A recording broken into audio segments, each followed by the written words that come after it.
Just the place for a Snark begins the long saga of hunting by Lewis and Carroll.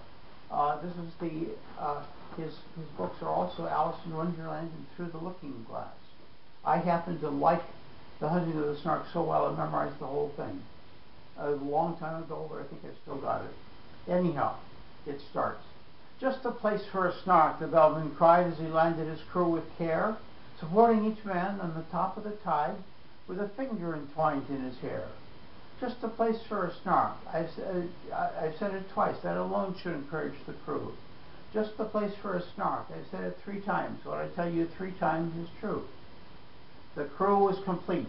It included a boots, a maker of bonnets and hoods, a barrister brought to arrange their disputes, and a broker to value their goods. A billiard marker whose skill was immense might perhaps have won more than a share, but a banker engaged at enormous expense in the whole of their cash in his care. There was one who was saying,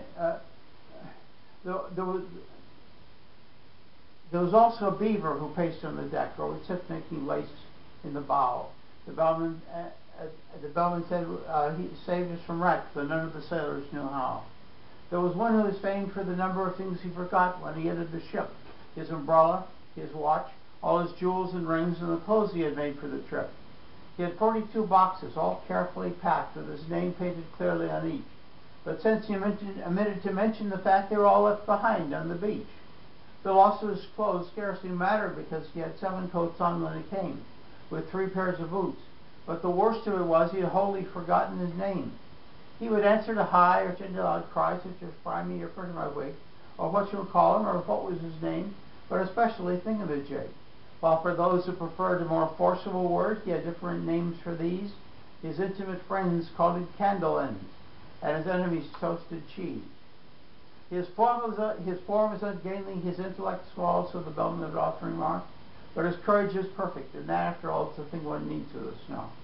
He would joke with hyenas, returning their stare with an impudent wag of the head, and he once went a walk paw in paw with a bear, just to keep up its spirits, he said.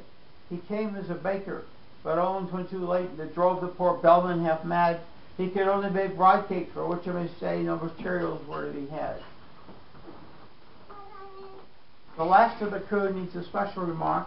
Though he looked an incredible dunce, he had just one idea.